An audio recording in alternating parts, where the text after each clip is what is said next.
You've seen the headlines, right? CEOs landing pay packages worth tens, sometimes hundreds of millions of dollars. It feels like this giant mystery box filled with numbers so huge they're hard to even wrap your head around. Well, today, we're going to pry that box open and see what's actually inside. So, what exactly makes up these massive paydays?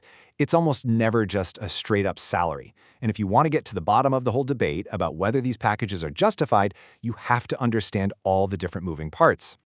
This image kinda says it all, doesn't it? The popular idea of this giant prize for the person at the top. But, just like an iceberg, that headline number is only what you see on the surface. The real value, the big money, is often hidden below, buried in complex contracts and long-term deals. So, let's get past the cartoon and into the real mechanics. Okay, so before we can even dig into the what of CEO pay, we've got to get clear on the who. The word executive gets thrown around all the time, but what does it really mean inside a big company? Essentially, we're talking about the folks at the very, very top of the org chart. These are the people whose job is to make the huge policy and strategy decisions that steer the entire ship. But, and this is really important, these aren't just fancy job titles. For things like taxes and regulations, the government has super clear, formal definitions for these roles, and that matters a ton because those definitions dictate how their pay can be structured and taxed. For instance, the tax code defines a key employee not just by their role, but also by how much they make, and that specific salary number changes over time.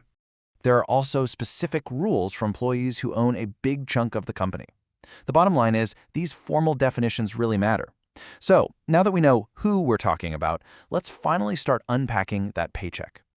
All right, let's peel back the first and probably most familiar layer of this whole mystery, the actual cash an executive gets in a single year.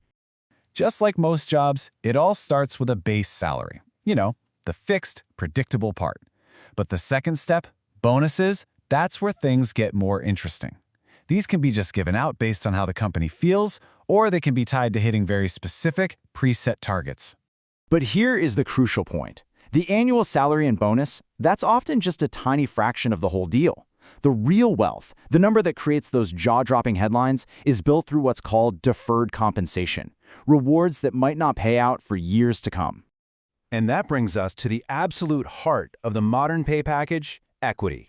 The idea is simple. Give executives an ownership stake in the company. In today's market, where you're competing globally for top talent, this is seen as the best way to make sure their financial interests are locked in with the long-term success of the business. And companies have a whole arsenal of ways to do this. I mean, look at this list. These are some of the most common types of equity plans. We're not going to break down every single one, don't worry, but let's walk through a few of the big ones so you can really see how they work. Let's start with a classic, incentive stock options. Imagine being given the chance to buy company stock 3 years from now, but at today's price. If you, as the executive, make decisions that drive the stock price way up, you get to buy low, sell high, and pocket that difference. It's a very direct incentive to boost that stock value. Next up is restricted stock. Here, the company just gives an executive shares, but there's a catch. They don't actually own them free and clear until a certain amount of time passes. That's a process called vesting. If they leave early, they lose the stock. It's a powerful way to keep people around, sometimes called golden handcuffs.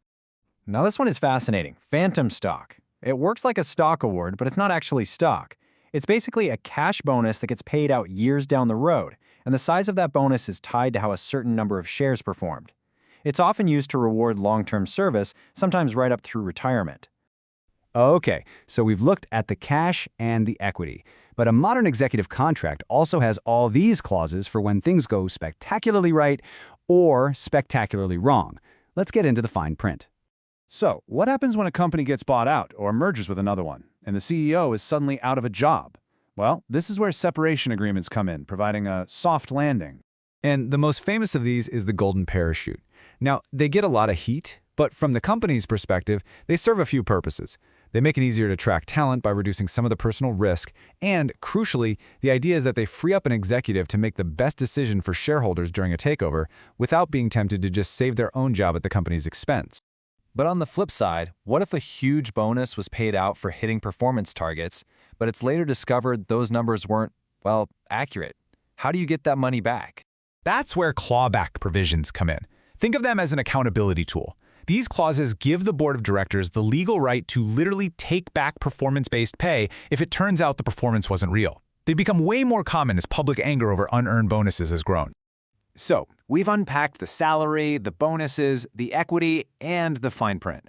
Now we can finally tackle the big, controversial question at the heart of this entire topic. Is the system fair?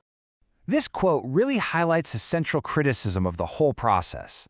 Often, the CEO is involved in hiring the very person, the consultant who advises the board on that CEO's pay. And critics argue this creates an obvious conflict of interest. I mean, is a consultant really going to recommend a low number to the person who just gave them a job? And this gets to the core tension. For most employees, pay is fundamentally tied to performance. But in the world of executive pay, with its complicated structures and golden parachutes, it's totally possible for a leader to get rewarded even when the company performs terribly. So we've opened the mystery box. We've seen that CEO pay isn't just a salary. It's a complex web of bonuses, long-term equity, and contractual safety nets. And while these packages are designed to align an executive's incentives with the company's success, the debate really comes down to a fundamental question. How do you truly measure the impact of one person? And is that impact worth hundreds of times more than the average worker? That's the billion-dollar question at the heart of the great pay debate.